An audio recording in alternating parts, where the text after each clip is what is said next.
Don't really know where to start this. I can't really remember where the last clip was, but I think I haven't done an update since the 20-week scan.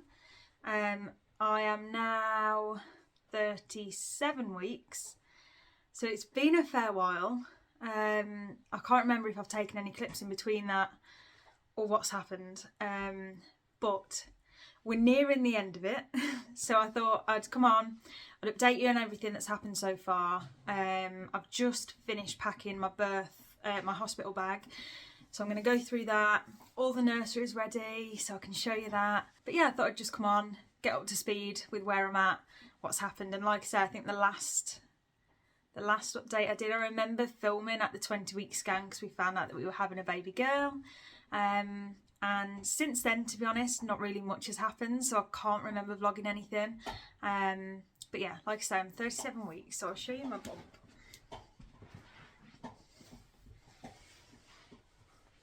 So this is currently baby girl. I have my trousers on, but yeah. Here she is in all her glory.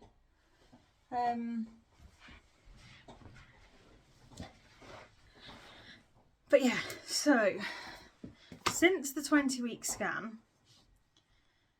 I have been making notes just to remind myself what's happened. I've had my jabs now, so they recommend you to get your whooping cough jab and your flu jab. So I've had both of those done now. I had them both done at my doctor's because the hospital that we're giving birth at is probably about like 40 minutes away.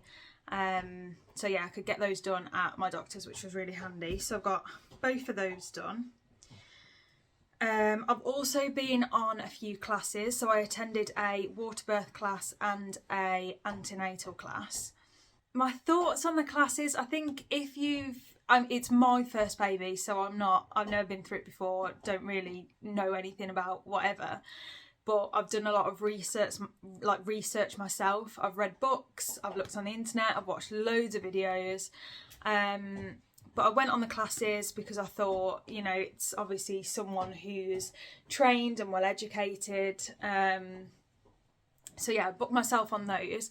I went on the water birth one first, which I think had you have not done any research and it was your first baby or your first time doing water birth or looking to go down that route, then it would have been really good. It was a good class, it was a good session. I think it went on for like an hour and a half.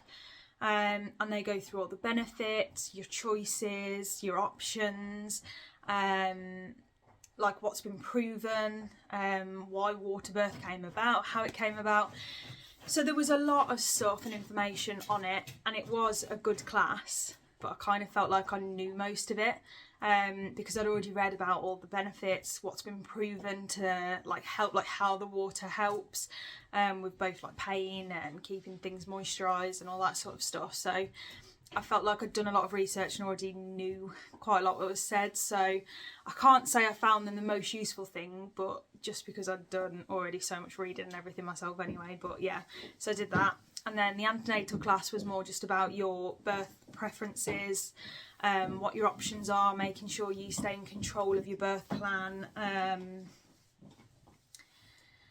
things like that really. Just a bit about pregnancy, a bit about labour, a bit about after baby's here.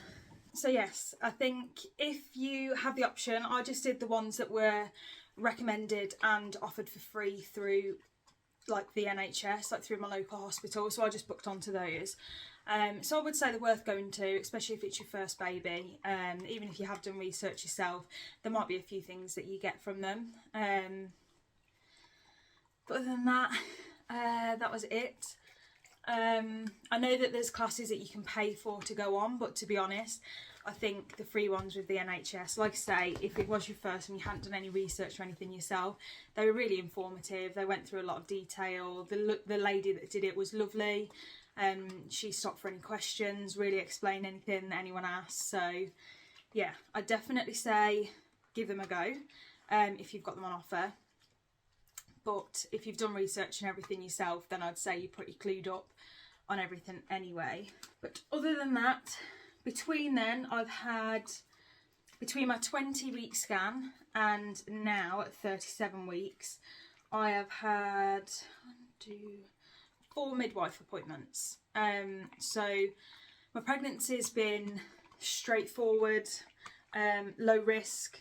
I've not had any issues. I've had like the normal hip pain, back pain, heartburn, but I've not had anything like major that's, you know, they weren't worried about the growth of my baby. I've not had to have extra scans, dating scans, growth scans, like anything like that. It's just all been pretty straightforward. So I had an appointment at 24 weeks, 28 weeks, 32 weeks. So for so far in your pregnancy, you have them every 4 weeks. Then I had another one at 35 weeks.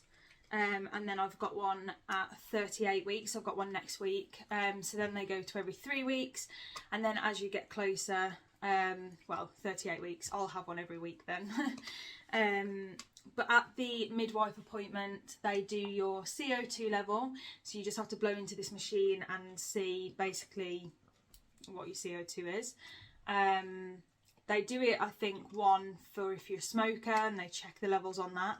But also they've said that it can pick up if there's like a gas leak or anything in your home, and that's obviously, you know, dangerous. So they do that. They check your urine. I'm not 100% sure what they check for, but I know that they check to see that you're well hydrated.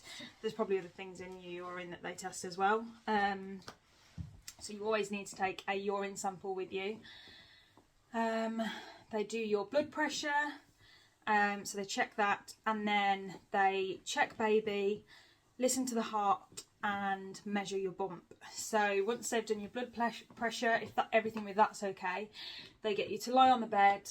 They'll feel where baby is, so they'll be like, oh, you know, she's or he's over here, or head down, or whatever position. Then they have like a Doppler where they can listen to the heartbeat. So they'll do that, and they'll let you listen to the heartbeat as well, which is lovely and reassuring. And then they measure your bump. So they measure from like your sternum, so from your chest all the way down to like your pubis bone. And then that's sort of like dates where you're at roughly. So I think they say for every centimetre it's where you should be at weekly. So if you were measuring like 32 centimetres, then roughly it should be around 32 weeks along in your pregnancy. So yeah, they measure that, and then they plot it on a chart to make sure that like the trajectory of your baby's growth is within the ranges. So it doesn't matter where you are on the chart, it's just making sure that your baby's growing at a good rate. So yeah, that's why I've not really vlogged anything or updated you on anything, because there's nothing like to be recorded within the appointment. And after everything's been healthy and normal, and good, thank God. So yeah, there's not really been much to update you. The appointments have just been pretty straightforward. But yeah, we're now at 37 weeks, so baby could come at any time now. It's coming near the end, and like I say, I've just packed my hospital bag. I'm pretty late on packing my hospital bag, but it's done. So I'm going to take you through that. I've also not done my birth preferences yet. So once I've done those and I've had that appointment, I'll probably update you on that just to see what the midwife goes through, because we've put our birth preferences down, me and Dan, and we sat down together and done those. But I've not gone through it with a midwife yet. You normally do it between 34 and 36 weeks, but my appointment was late, and then she'd only booked a single appointment, so we didn't have time. So I'm not doing that until at 38 weeks. So I hope she at least lasts till then. But yeah, we're going through my birth preferences then, so I've got nothing to say on those really. But yeah, I'll show you the hospital bag. So this currently is where I've got everything packed. So this bag here is mainly full of snacks.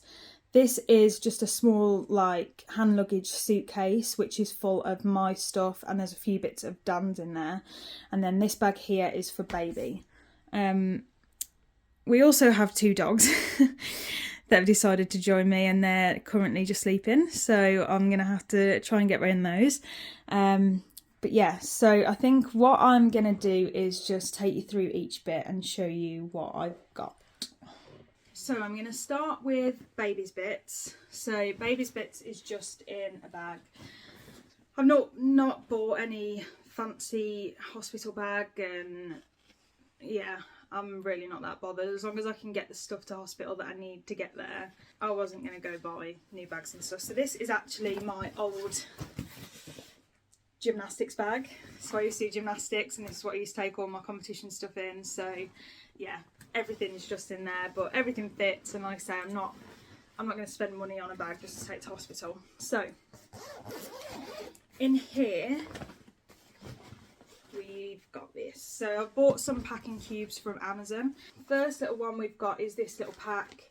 I have labelled everything. So this one just says newborn. So basically in here I've just got newborn sizes of sleep suits. So I've put 2 long legs sleep suits in. I've got a nice like pinky one, and also a short sleeve vest and a long sleeve vest. So that's everything in the newborn size. I've done the same with 0 to 3 months. My family have all had babies like over £9, so yeah, I think we have big babies in the family. So I'm preparing for her to be £9. So I thought I'd take 0 to 3, but just in case she is smaller, I've got newborn. I think newborn goes up to like 7.5 or £8, I think, and then into 0 to 3. So I've got exactly the same in both of these. I've got a couple of sleep suits, a couple of vests, short sleeve and long sleeve. Then I've got the coming home outfit. So in here I've just packed the outfit that she'll be coming home in. She's got a little jacket in here, and then we've also got some little plaques to take like pictures with, so I've put those in there as well.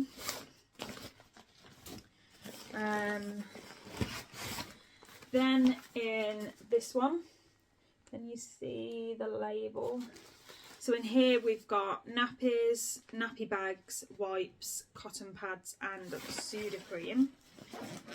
So I've just packed a couple of bags because we won't need loads or whatever. Some nappy cream, cotton pads, pack of wipes and a pack of nappies in there as well. I've gone just for size 1 nappies, which I think is 5. I've not done 2 different size nappies. I kind of think like I've just gone for size 1, and if they're really like that far off, we can just nip to the shop or whatever when we need to. In this one, so I've just got stuff in there. We've got muslins, hats, socks, mitts, a pramsuit and a comforter. So taking a couple of muslins, just because they come in really handy for everything. I've got a couple of hats. I've packed some socks and mitts, although the sleep suits and everything that I've packed have got like the mitts attached and feet in, but I thought I'd pack those just in case. Packed a pramsuit because we are giving birth in January in the UK, so it's going to be freezing, it's going to be really, really cold. I have, with her coming home outfit, packed her like a little really thick cardigan, and she'll also have a blanket, and we'll probably put a vest under her coming home outfit. So I don't know if she'll need the pramsuit, and she can't go in the car seat in the pramsuit because it's too big and bulky. But just in case, I thought I'd pack it. And then just also a little comforter, so just, yeah, a little thing like that. I've just packed 1 mitt, 1 sock, and then, not 1 sock but 1 pair of socks, and 2 hats, and then just a couple of muslins, and then some blankets. So I've just packed 2 blankets in there. But that is everything for baby girl. That's all in a separate bag. I was hoping to fit everything in the one bag so I could just take the suitcase with my stuff. But yeah, that was not happening. There was no way all of that was fitting together. So she's got her own separate bag, but that's okay. We can carry it in still, so that's fine. Okay, so then a few other things. I've got my dressing gown. That was literally on every single list to take to hospital. But it's so big and bulky that it doesn't fit in the case. So I think what I'm going to do is wear it to the hospital. If I'm in labour and we're going to be travelling there, absolutely love my dressing gown. Feel so comfortable and relaxed and happy in it. So I think I'm not going to care what I look like. I'm going to wear my dressing gown to the hospital. So I've left that out. I've just put it with everything so I know where it is so I can grab it. But yeah, so dressing gown is a must to take.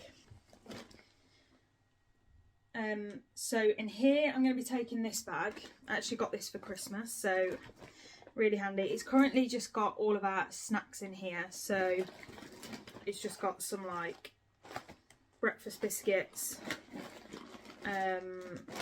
some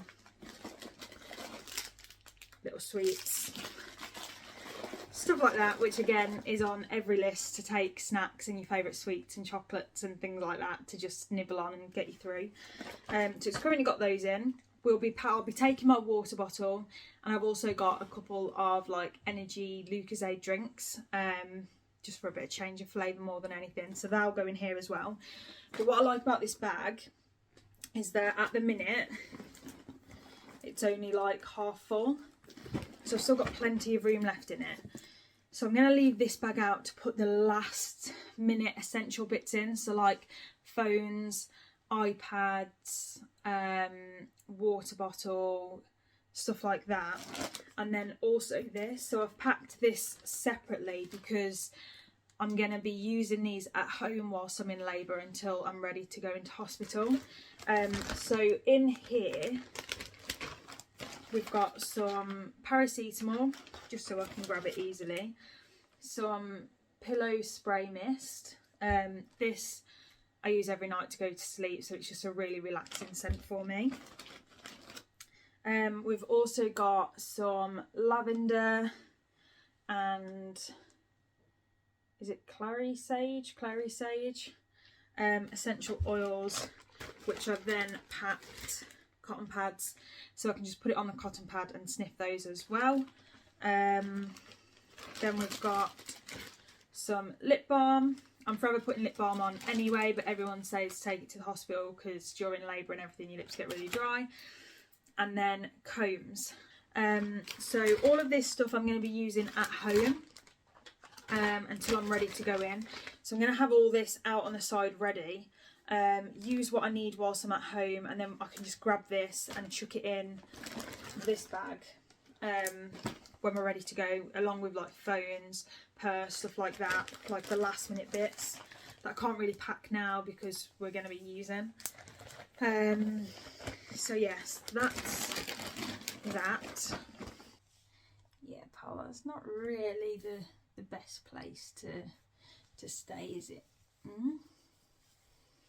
Not really the best angle, but moving on to my bag in here, I don't really know how I'm going to show you this, but I have put some labels on here, and also down here. I don't know if you can see that, but yeah, I have put some labels on just so that it's easier when I'm like, oh, I need this, that Dan, my husband, can be like, oh yeah, okay, there it is.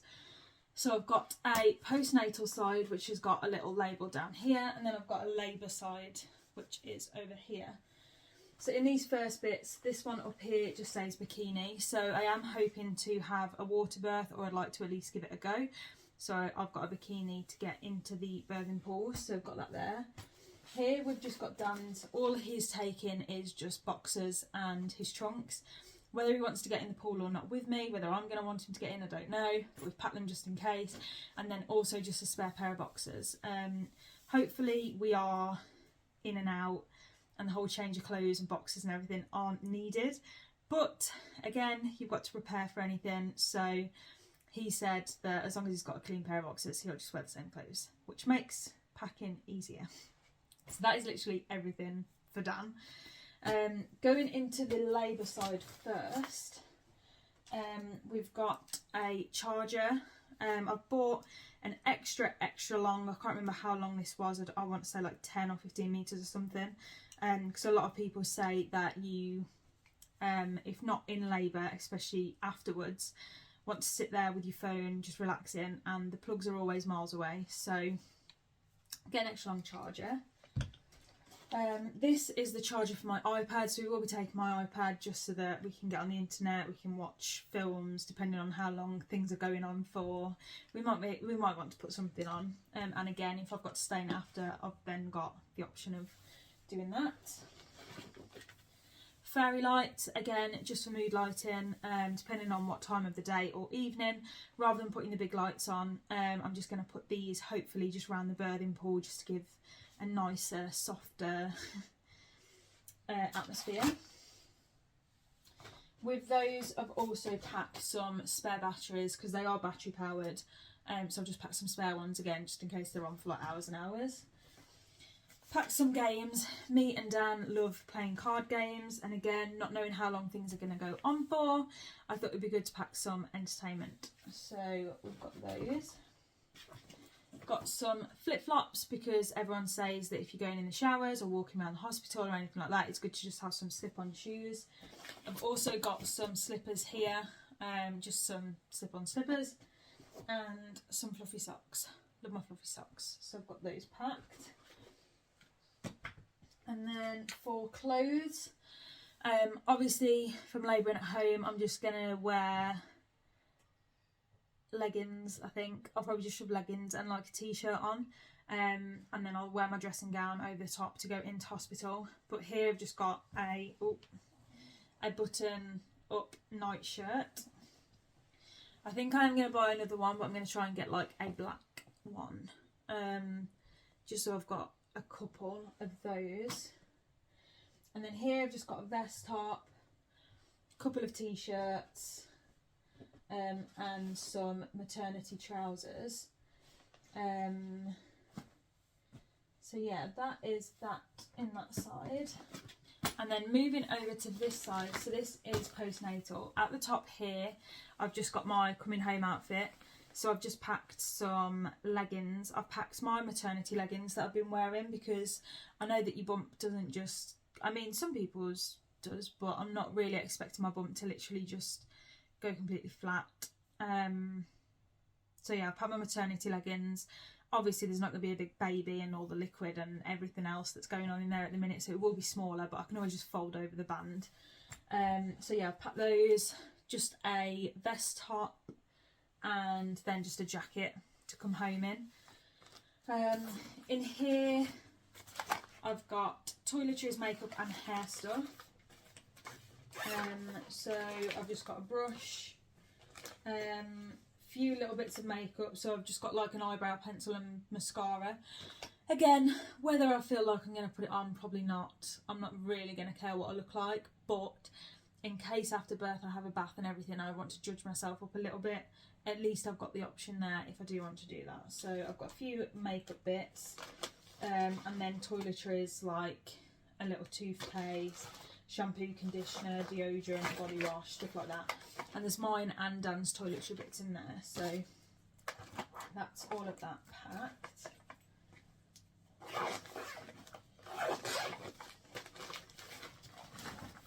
And then in this last one, in here we've just got adult nappies, pants, massive maternity pads, a peri bottle, nipple pads, nipple cream and bras. So that's everything packed in here basically for when baby has arrived. And I need all the good stuff like adult nappies and yeah, spraying water down there and all that sort of stuff. So that's all packed. To be honest, right in the list. So yeah, that's everything. That's everything that I'm taking. That's everything in my hospital bag, everything for Dan, everything for baby. So we've got this little suitcase, the bag with all of baby's bits, and then just like my extra handbag. So we've not got loads of stuff to take, but I was hoping to fit it all in one bag and it just won't fit. So never mind. I'm also going to be taking the birthing ball, so that's another thing that I need to remember to take. Unless the hospital has one, I don't need to take it. But again, until I go through my birth preferences, I don't really know what's going on at hospital at the minute. But yeah, that's another job ticked off now. So like I say, 37 weeks. Finally got my hospital bag sorted, so that feels a bit better. Going through birth preferences next week, so I'll probably update you after that. But yeah, other than that, I think I'm going to go. I'm just going to quickly do the nursery tour as well, so I'm going to show you around that. It's all finished now. It's been finished for a couple of weeks. My mum helped me paint, put the furniture together and stuff, so that's all done and ready. I've organised all the drawers, all of the clothes are washed. So yeah, I think we're pretty much ready now, or as ready as we can be. So yeah, I'll show you around the nursery and then yeah, I'll update you after next week's midwife appointment.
So I just thought I'd do a quick montage of it, but I just thought I'd take you through and quickly talk you through a few bits. So this is the nursery from the door. We have a Herbie in there sleeping, but we've just got a little stool here. This was actually a gift that my dad gave to my sister for her children. They've grown up now, don't use it, and the butts are too big, so it's been passed down, but I absolutely love this.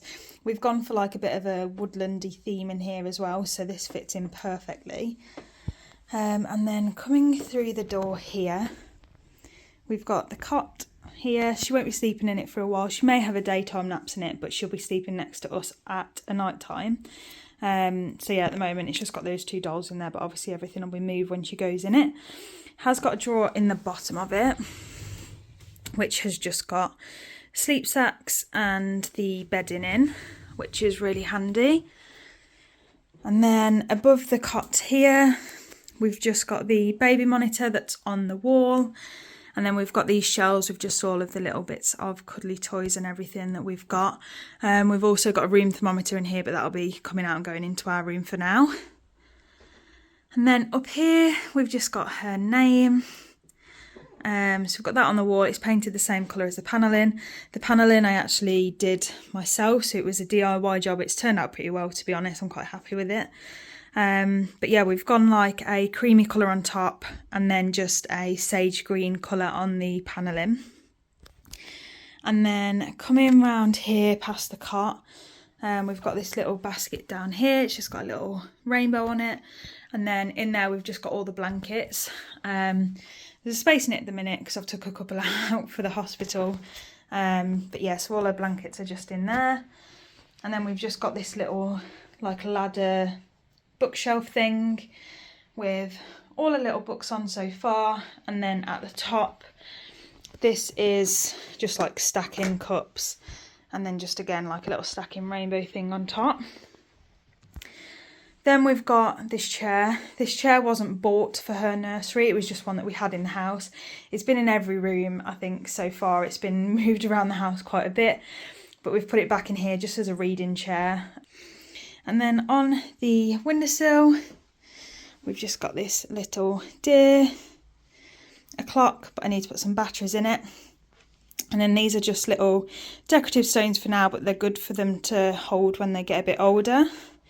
So those are there. And then coming round to this side of the room, it's hard to show, but on the wall we have just these prints. So like I say, we've gone for like a woodland theme, and these have got the green little accents in them as well, so I thought that tied in the room quite nice. And then coming down, we've just got some chest of drawers which have got the clothes and stuff in. And then this over here is actually something that my mum made. So she bought the crate and then made the hanging area so we can hang up the coats and bits like that. And then in the bottom, I'll start with this actually. So it's just got a hanging area where I've just put like her cardies, her coats, dressing gowns, stuff like that. And then in the bottom here, we've got some little shoes, socks, mittens and hats. So we've just got a few little accessories at the bottom there. And then again, it's just got her name on the front. And then coming over here, we've got a night light. So this just turns on when you tap it. And then I think if you turn it on and hold it, yeah, it gets brighter. And then hold it, it goes dimmer. And turn it off. And then this is just a little sound machine.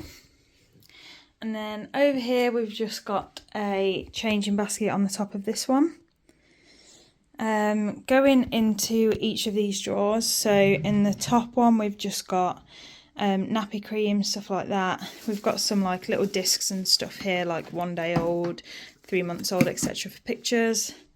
Wipes, nappies. In the second drawer we've got bibs over here. They're just plain bibs. They're more like the handkerchief type bib things. We've got little hairbands and bobbles. In there we've got like little teethers and dummy clips and soothers and stuff like that. And then over here we've just got a big box full of muslins.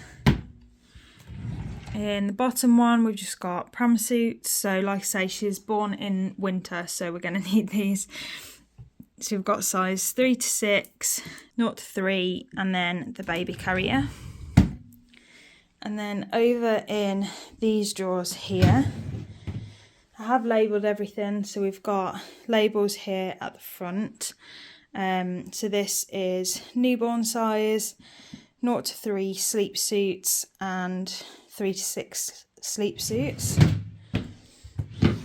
And then in this one, we've got 0 to 3 long sleeve vests, and then there is also a label at the back there which says 0 to 3 short sleeve vests. And then we've got 3 to 6 long sleeve vests, 3 to 6 short sleeve vests at the back here. Then we have 3 to 6 leggings and 0 to 3 size leggings. So that's everything in that drawer. And then in the bottom here, we've got 0 to 3 outfits, 3 to 6 outfits at the back.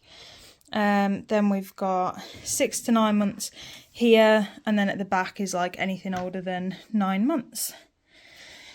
So that is that drawer. But yeah, that's everything.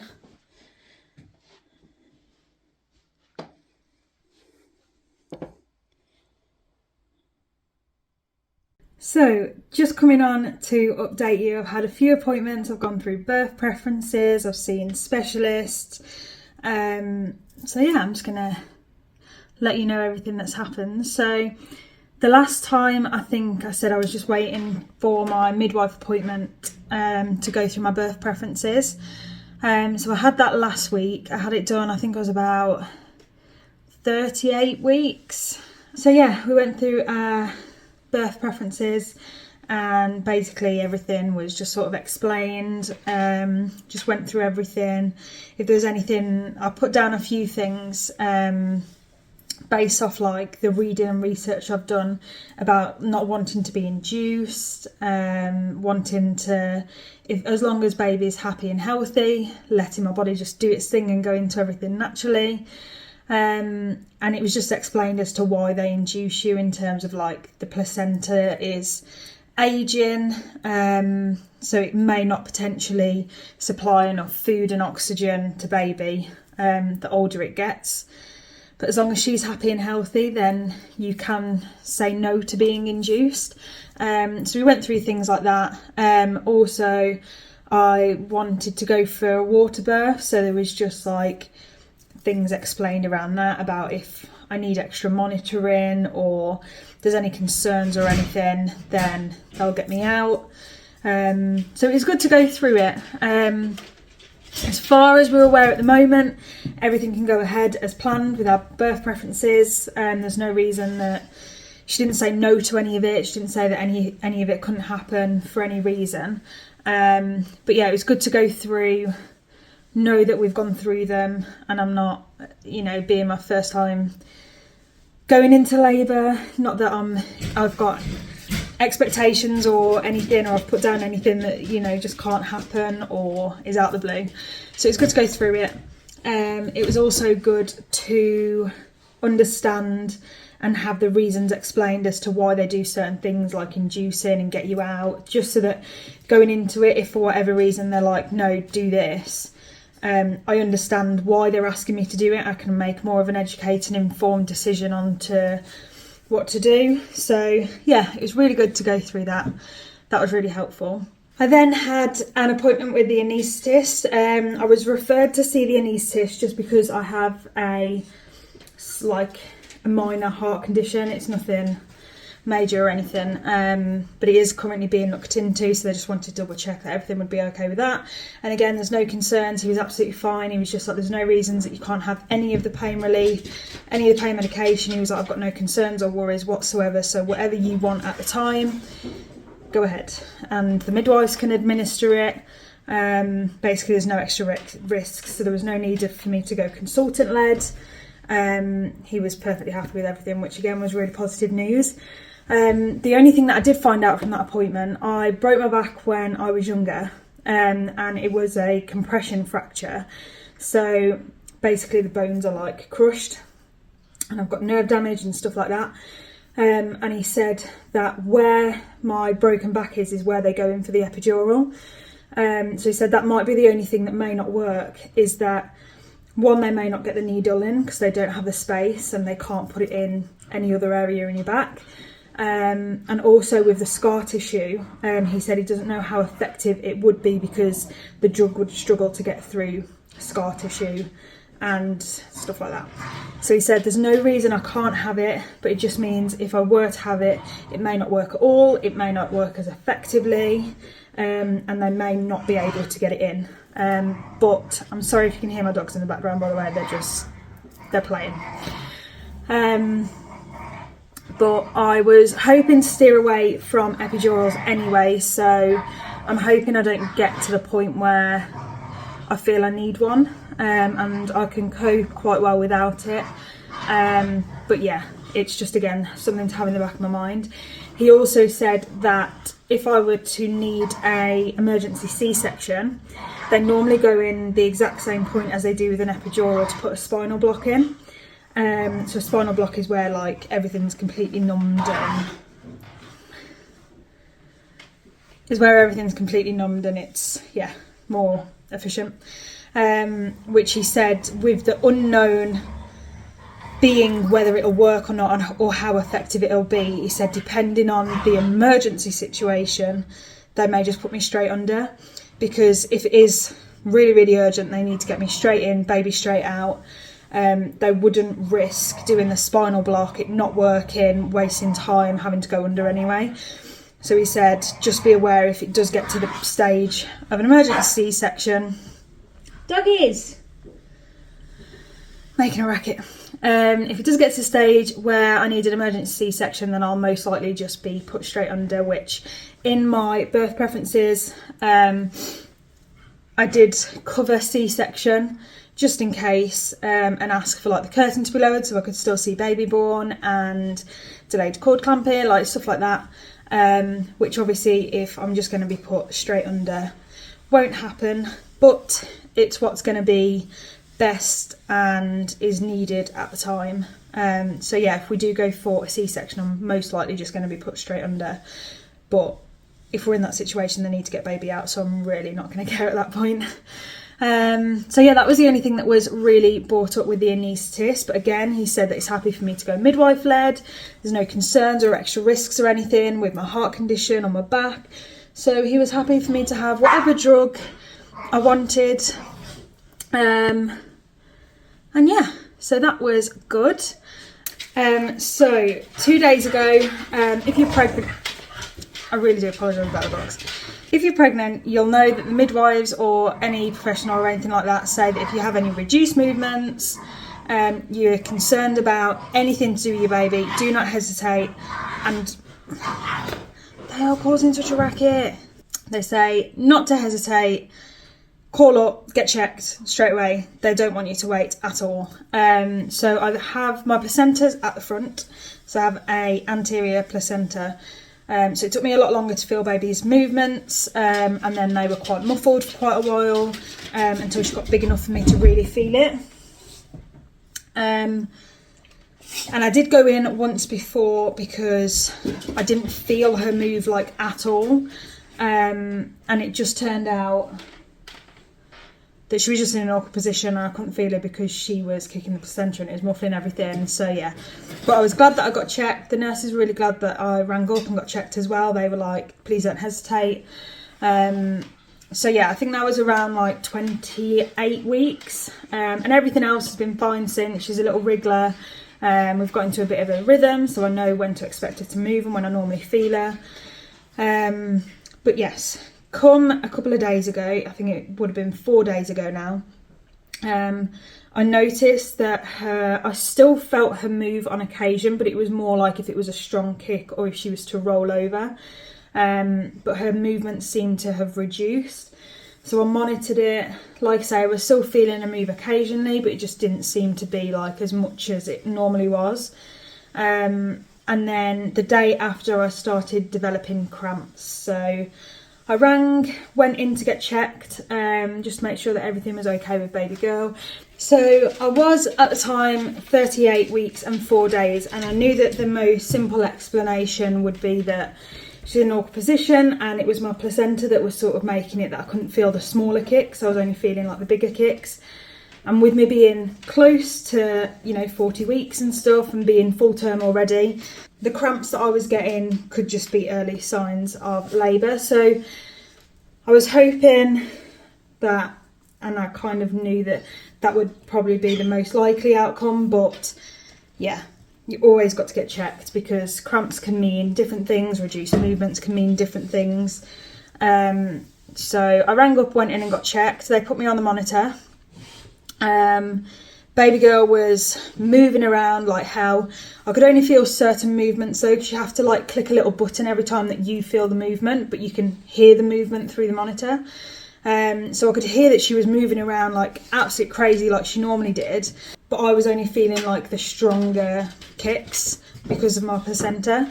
Her heartbeat was fine, so her heartbeat was ranging from 120 to 170, which I didn't realise it did that.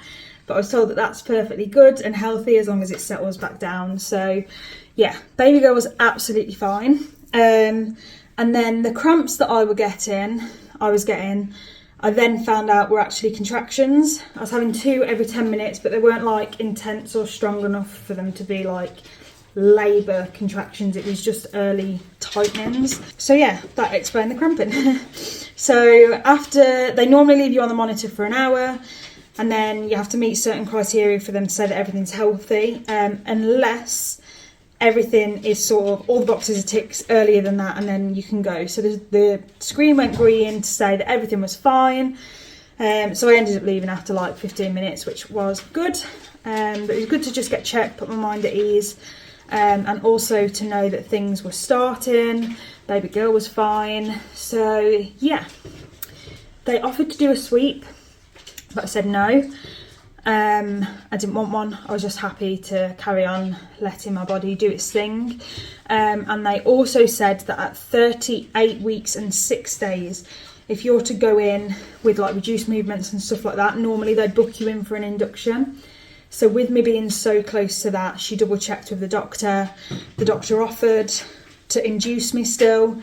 But again, I was like, no, I'm fine. I just want to go home and let my body do its thing. Yep, I went home.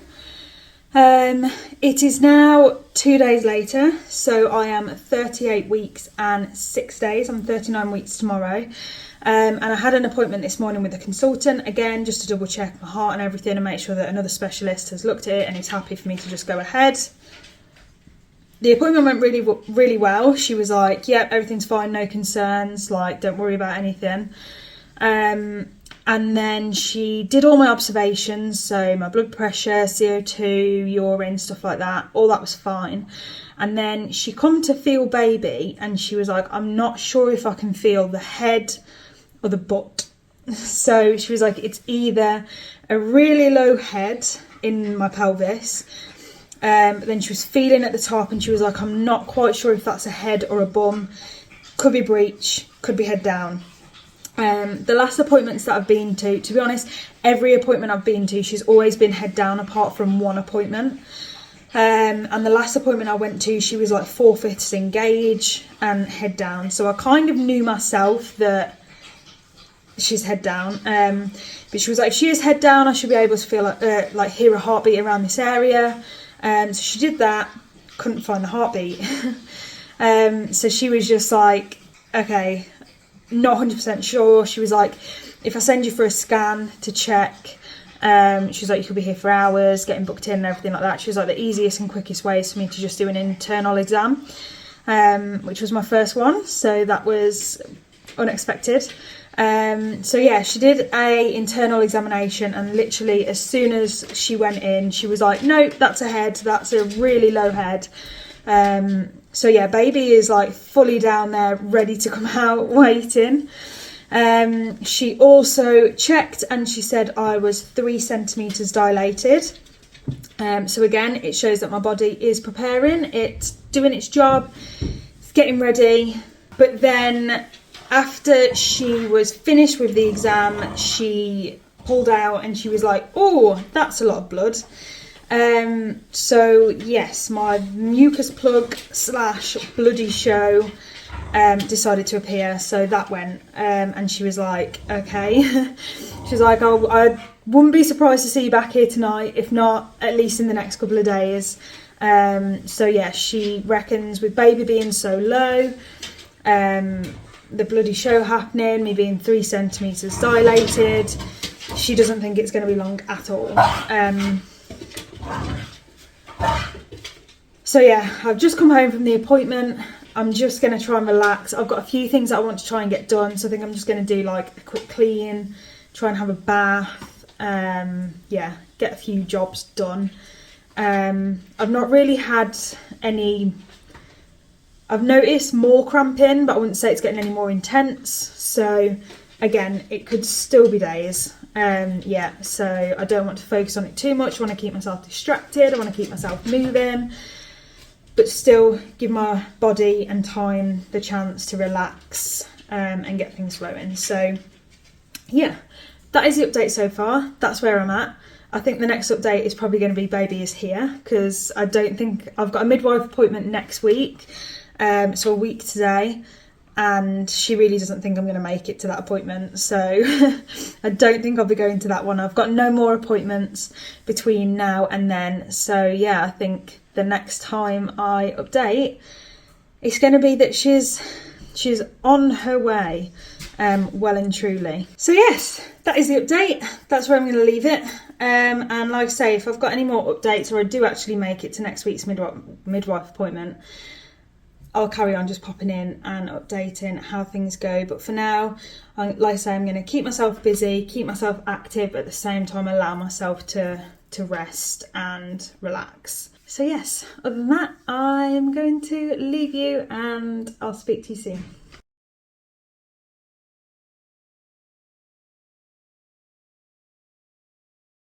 So it is currently the 18th of January. And today I had my midwife appointment that I was told I probably wouldn't make it to, but yeah, I've been and come back and still no signs of baby girl. So come the weekend, Saturday, I actually ended up having quite regular and more intense contractions. They were definitely getting stronger and they were getting closer together. I was getting shooting pains like right up my feet, which really, really hurt. That lasted for about 6 hours, and then it got to about 11:30 and I was like, I need to get some sleep. I'm just going to try and go to bed. So it took me a while to get to sleep, but ended up nodding off, and then woke up in the morning absolutely fine, no contractions, no nothing, no cramping. Everything was completely normal. So yeah, that was clearly false labour. Yeah, that's the update so far. And then since then, nothing has happened. I've been on dog walks, I've been resting, I've been having baths, I've been bouncing on my ball. Not that I'm trying to bring it on, but yeah, it was definitely exciting and quite hopeful on Saturday. And then Sunday I woke up feeling quite like, oh, okay, never mind, she's not coming. So yeah, that was quite disheartening, but I'm over that now. I keep telling myself that the longest it's going to be now is 2 weeks. So I've just started on the 14-day countdown rather than saying, oh, it could be today, it could be today. I've just started saying, yeah, 14 days, 13 days, just to try and keep my hopes up. But yeah, she's perfectly fine. She's happy and healthy. The midwife's checked her today. She's quite content in there. She's happy and cosy. So as long as she's happy and healthy, then I'm in no rush to get her out. I can't wait to meet her. And like I say, because of the news from the consultant on Wednesday, we're being 3 centimetres, and then Saturday starting to have like quite intense contractions, it definitely gets you even more excited. And me and Dan were so ready, but yeah, not yet, she's not quite ready, so we're still hanging on, we're still waiting. But yeah, so I've just been to my midwife appointment. Like I say, everything's happy. She's happy with like everything with baby girl, everything with me, everything's still fine. So I can just carry on and just wait for it to turn up. I've got an appointment booked in next Wednesday, so a week today, which I will then be 40 weeks plus 6. And she said that if she hasn't shown up by then I'll have to be booked in to be induced. So we've got a week yet, another week to see if she arrives, if she comes. If not, back to the midwife appointment, and then we'll have to be booked in to be induced. I really don't want to be induced, mainly because I just don't want to spend days in hospital before she's actually ready to come. Like, I'd rather just labour at home and be at home for as long as possible and then go in when I'm ready to like literally push. That's the reason I don't want to be induced. But yeah, we'll see if we get to that point. Hopefully not. Hopefully she arrives within the next week. But yeah, we'll see. So we're still waiting. We're still hanging on. We really can't wait. And like I say, every single day we're like, oh my God, today could be the day. But we're just trying not to think about it too much. We're just trying to wait. But yeah, so we've got another week yet of just plodding on, carrying on as normal. And then I'll have to go back to the midwife and suggest next steps and talk about those. But until then, my fingers are crossed, and hopefully we start to see some progress, and hopefully she's here in the next week, but we'll see. But yeah, that's it from me. Quick update, just sort of jump on, update where we're at, and then yeah, hopefully the next time is labour. But we'll see. So I'll speak to you soon.